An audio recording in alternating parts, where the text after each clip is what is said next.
What's good, my people? This your boy Z the Real here, and then today, I'm basically reporting from you live in beautiful Clinton, Mississippi, what appears to be like the suburbs. Look at this. Just look at these houses looking around you. It's beautiful, man. Nice weather. It's not too hot. But this is just my thoughts.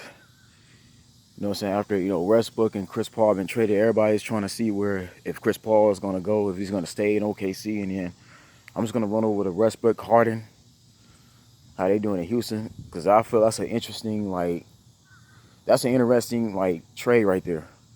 That Westbrook Harden together. I'm gonna give you the pros and the cons of both the deals.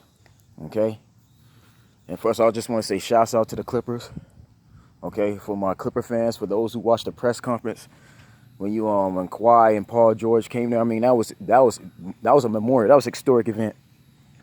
And the reason why it's historic for the Clippers, because again, this gives them a chance to get two superstars they never had. I'm gonna be quite honest, like Paul George and Kawhi Leonard are one of the two best Clipper players that franchise ever seen. That's an historic day. That's gonna be down in the books. That press conference right there is gonna be remembered, okay? Because if the Clippers win a championship, let's say this season coming up, then again, that's legendary. That's going to be epic right there. Lakers make their moves. They got LeBron and AD. They got Avery Bradley down there, Danny Green. So they're going to be set to go. You know what I'm saying? The West is looking strong right now. It's looking good. And I like the direction the NBA is going in, because now it's finally balanced. But now, to get to the subject at hand. First off, with Westbrook and Harden, the good thing about it is for them two together is that it gives them a chance to play with each other like they did earlier in their careers. So for those who were around to see basketball in the early 2010s, Westbrook got drafted in 2008, Harden around 2009. They both a year apart, but they both started off like playing with each other under Scott Brooks with Durant. And we all seen how they both played in a championship together, so it gives them a chance to reminisce. Harden and Westbrook know each other well, even better than the rest of the players on that team. And again, I don't agree with D'Antoni. I told y'all with D'Antoni, the Rockets are better off getting a different head coach. They should have snatched Lionel Hollins when they had the chance. I mean, now that Lionel Hollins on the Lakers, we'll see how that goes. But I mean, they need a better head coach, because D'Antoni is the wrong guy to be coaching that system.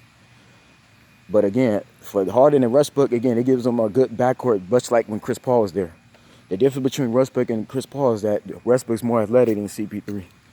Westbrook can get to the rim. He can bang the rim. Okay, he got a good inside game. He does things better than Chris Paul, because Chris Paul is just like, he's limited. CP3's at the point of the career he can't really do too much because of his injuries. So it limits him. Don't get me wrong now, that Rockets had a good team even last year. If Chris Paul didn't get injured, that would have been better for Harden. Because I told y'all this before, Harden's not a closer at all. He's not going to be the one to lead your team like that. He's not that headstrong. Don't get me wrong, he's a great player. He's an MVP. The guy he's the best offensive player in the game, without a doubt. But the problem is that he can't be dependent to lead no team like that. He can't be the one to basically get everybody together and try to close out. He has a problem with that. That's why he needs another superstar. Okay, so... But again, I mean, with Westbrook and Harden, again, it's a dangerous backcourt. Don't get me wrong. They're both MVP type players. But then here's the issue. Because both of them are MVP players, they're both going to need the ball. Okay? Especially with Westbrook. Westbrook needs the ball at least 90% of the time. Okay? And I was talking to my boy Sheldon. Shouts out to Sheldon Webb, Dodge him. And for those who are out there in California, you need a Dodge, you need to get you a good car, go look him up. He'll get you in a brand new 2019. But anyways, Sheldon has said this best. So I was talking with the dealership the other day, and he was all like, all you're going to see with Westbrook and Harden, them two just going to be trading off. Okay? You're going to see Westbrook take the ball. Okay? He's going to dribble. He's going to get like a quick layup in. Because that's what Westbrook does. Westbrook attacks. Attack. Right? Westbrook going to attack the rim. Then they go back on defense, back on offense. You're going to see Harden get the ball. Harden just going to take his little, dribbles, boom, boom, boom. He's going to take up like 15 seconds of the shot clock, do a step back jumper. It lands and miss. That's Harden. And then Sean said them two gonna be going back and forth. So the problem with having those two is that the other players on the team, such as like PJ Tucker, Kent Capella, okay, you got Austin Rivers. There's other players on that team that's not gonna be able to get the touches on the ball. The whole offense is gonna be built around them two. Because we all know, man, Harden is kind of spoiled on that team. Harden is able to do whatever he wants to do, okay? And you've seen this in the Golden State series. This is why they had a problem forcing a Game 7 against Golden State, because Harden wouldn't pass the ball at all.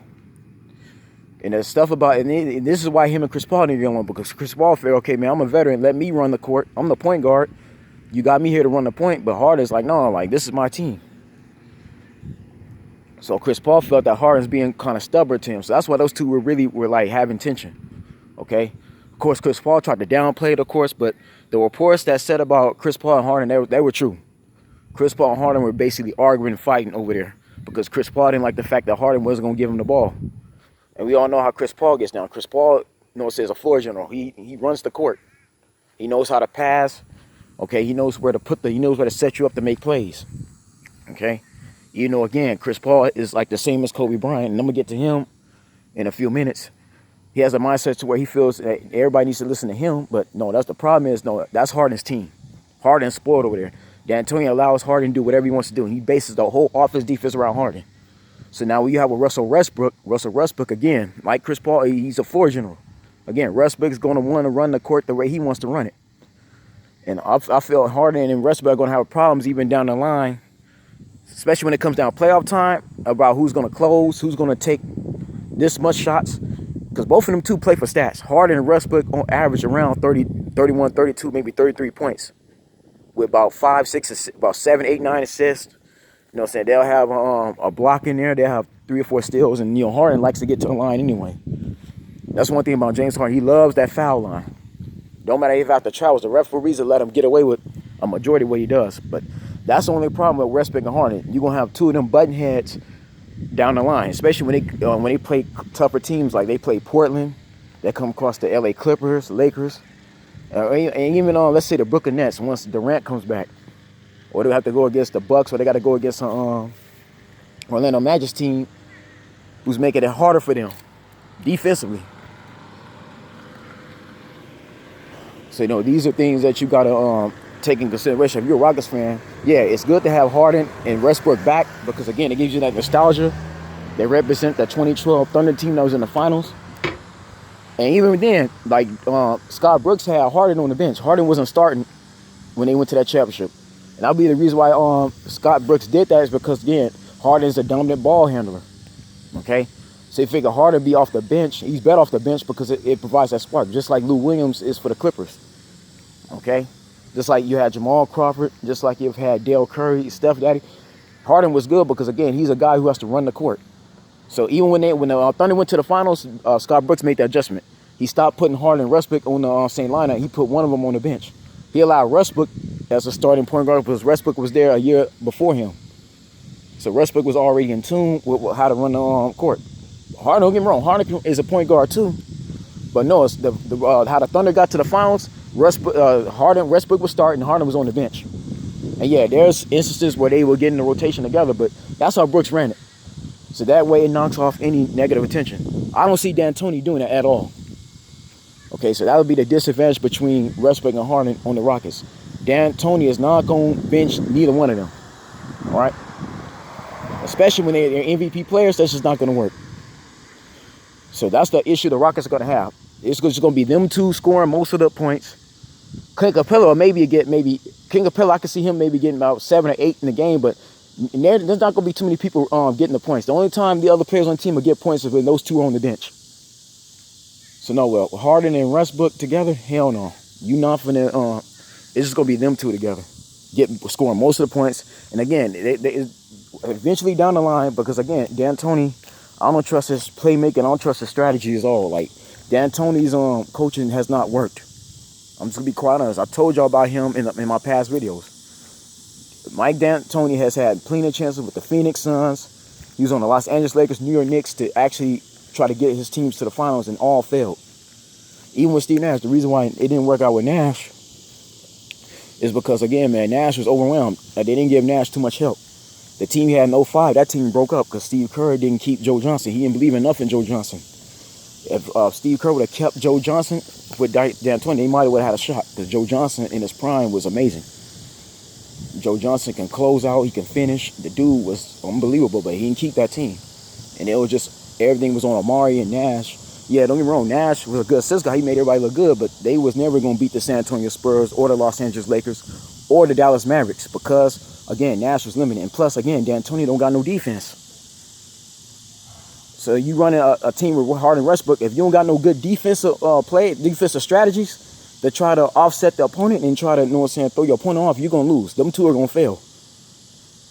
So do not be surprised if you see Westbrook and Harden lose in the first round because that just might happen. Okay? Unless they make some moves now during trade deadline. You know what I'm saying? Because if I'm the Rockets, I'm trying to get Andre Iguodala. If they get Andre Iguodala, they may have a shot. Because Andre Iguodala is headstrong. He ain't going to allow Harden and Westbrook to just go overboard like that. So that's who the Rockets need to focus on. They need to make a trade now. Try to change some pieces with Grizzlies because they got the trade pieces. Okay, do something so they get Andre Iguodala. Try to buy Iguodala out. Their cap space is limited. With Chris Paul going, they freed up some cap space there. Even though Westbrook can still have a big contract, but if I'm the Rockets, they gonna need some. They got to give D'Antoni some defensive pieces. They need some presence inside the paint because them two together is gonna be a problem down the line if these two are frustrated, especially Westbrook. When Westbrook's frustrated, the guy wants to take everything in his hands. He's not gonna pass the ball. Now, for OKC, all right, for Chris Paul, I mean, for some reason, Chris Paul keeps finding himself in a bad predicament. Again, man, he's my favorite player. I love Chris Paul. I enjoy seeing CP3, but let's just be honest, man. The guy is not the best. He's not the easiest guy to get along with at all. Okay, so for Chris Paul, and here's the cons. For Chris Paul, you know, he doesn't have no more superstars like that no more. Okay, his superstar, like he's an older guy. He's about 35 years old. Chris Paul, to me, his prime has already came and went. His glory days of being the top point guard in the league, that's long over.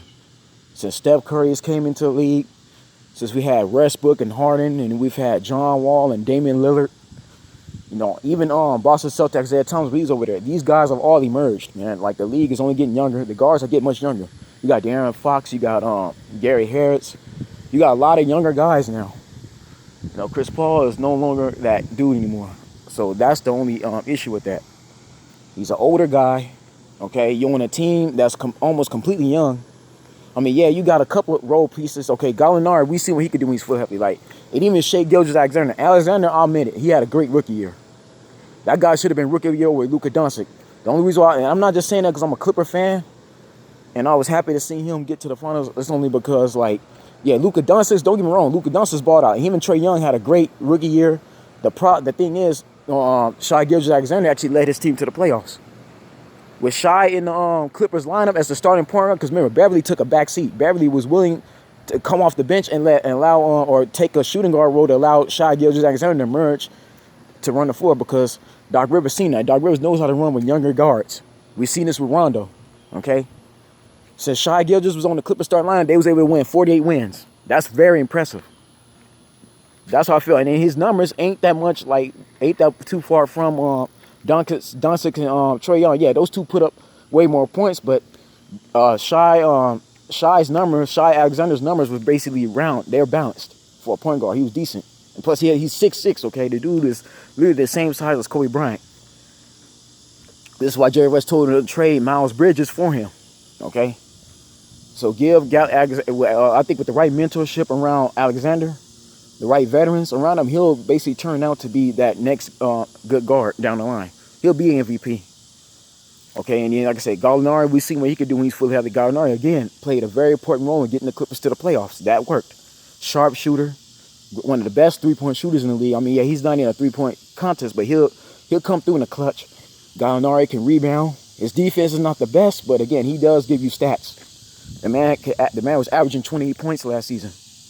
He's one of the top. He's amongst, I believe, the top 4 in power forwards. And then you have Steve Adams. Steve Adams, again, top 4 center.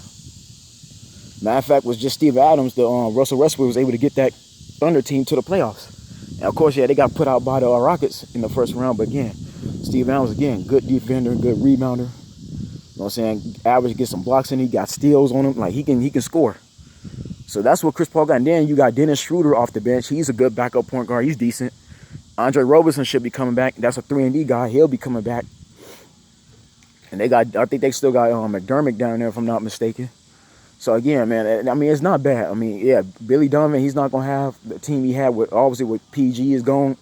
He's not gonna have that same team, but you got some weapons to work with. It's not, for Chris Paul, it's not that bad. Yeah, I mean, yeah, he don't got no superstar player. Yeah, he don't got no Paul George. He doesn't have a Westbrook with him. He doesn't have a James Harden. Okay, he don't got no Trevor Ariza. He got none of these superstar guys. But again, man, for Chris Paul, the only con about it, again, he's an older dude. The Thunder's not about to be making the playoffs anymore. The Thunder are going to be done for a while. I'm going to tell you that now. If you're an OKC fan, get ready for the next 5-6 years to be a straight rebuilding process. Okay? Because the only good thing that came out of, because again, Sam Presti had to break this team up. Because again, you was not going to win a championship with Russell Westbrook. Yeah, him and Harden, Westbrook, Harden, and Durant, they've had all three of those guys, and it did not work out. And now everything Durant has shown you is proven. You can't win a championship with Russell Westbrook. Not like that. So, I mean, those days are over. So Sam Presti just hit the restart button. When he traded Paul George to the Clippers, he was ready to start over again.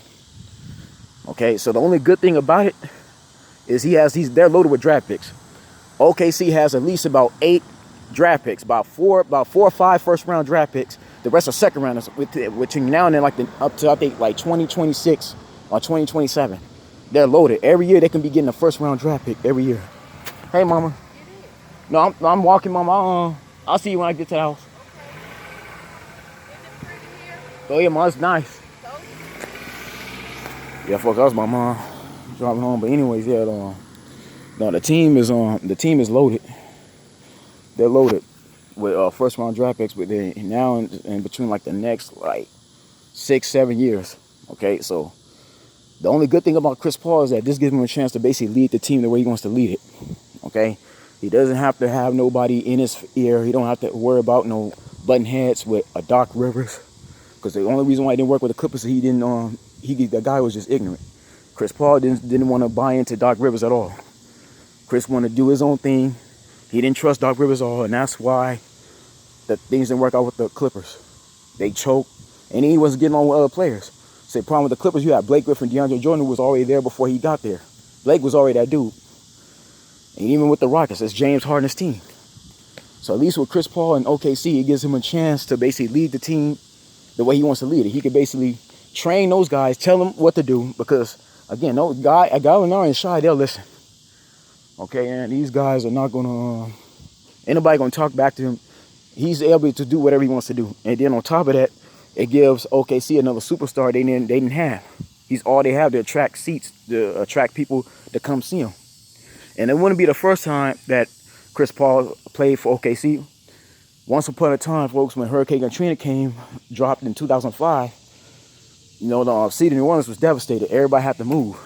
So the Hornets had to wind up moving to OKC because it was the closest place they can get to. And they shared an arena. I think it was at a college stadium. I don't know if it was at the Sooners or it was at the Cowboys Stadium, Oklahoma State. But they was in one of those arenas. And they had to play there for about like 3 years. From I think 05 to I believe like 07. And then after the 2006-2007 season, they was able to move back to New Orleans in the 07-08 season. So yeah, Chris Paul was an Oklahoma City Hornet when he first started. So it wouldn't be the first time. And again, like I said, now that he has the chance to play the Kobe Bryant role when Kobe Bryant was when you had Kobe around 08 through 10. Remember, man, when Shaq, Ori, and Fox and Fisher all left that team. The Lakers had to start over, but Kobe Bryant was able to run the team the way he running, and then he had people listening to him, like Pau Gasol, Andrew Bynum, Jordan Farmar. All those younger guys were listening to Kobe because Kobe again was the man. He's the leader. So this gives Chris Paul a chance to basically mentor these younger players, train Shai Gilgeous-Alexander the way he wants to train them, and basically shape the team in the direction he wants to go. And knowing Billy Donovan will pretty much listen to Chris Paul because again he has no choice. Billy Donovan is basically the management has had him start from scratch, starting all over again. The Thunder are going through a rebuild. So if I'm Chris Paul, I'm looking on the bright side. You're still getting your money. You're still getting that contract. And which, by the way, the reason why Chris Paul can't get traded because that contract's too big. That's 130 million guaranteed. Not too many teams can afford that right now. The Lakers damn sure can't get him. I know everybody want him. Some Laker fans wanted Chris Paul, but the problem with Chris Paul is, for starters, again, the Lakers have nothing else to trade. They trade away all their draft picks. They really don't got no more money like that no more. They spent up all their money to get Danny Green, to get Avery Bradley, Boogie Cousins to a 1-year deal. Anthony Davis had to sacrifice his $40 million just to even sign with them. And then you got to re-sign AD next season because his contract's up. So no, the Lakers are basically stuck now. They made the moves they made, they stuck. Yeah, they sorry about Kawhi Leonard not going, but Kawhi Leonard was never going to go over there. They need to get over it. And again, Lakers can't get Chris Paul. Even though if they do get Chris Paul, again, man, it can almost guarantee him a championship because him and LeBron James are already close as it is.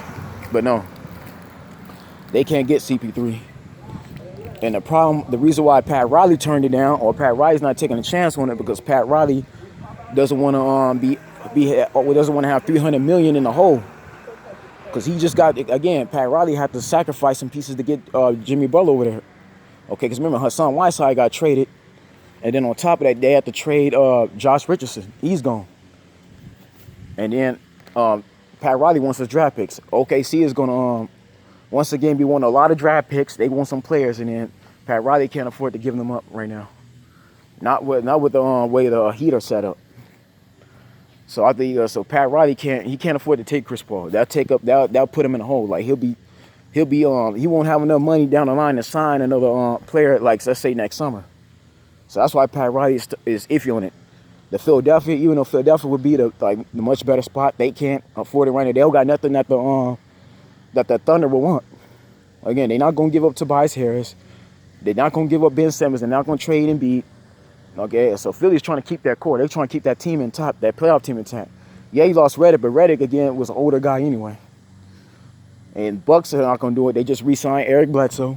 They got George Hill down there. Okay, so yeah, there's not too many teams that could take Chris Paul. And the teams that wanted Chris Paul turned it down. The Bulls was going to take Chris Paul, but then Chris Paul said, I'm not going to sign a contract. I don't want to play in Chicago. So part of this is Chris Paul's fault why he's stuck. Because the Rockets going to trade him to a team like the Chicago Bulls, who, by the way, they really need Chris Paul a lot. They need Chris Paul more so than OKC needs him. Because again, Sam Presti is good at drafting. He can live without Chris Paul.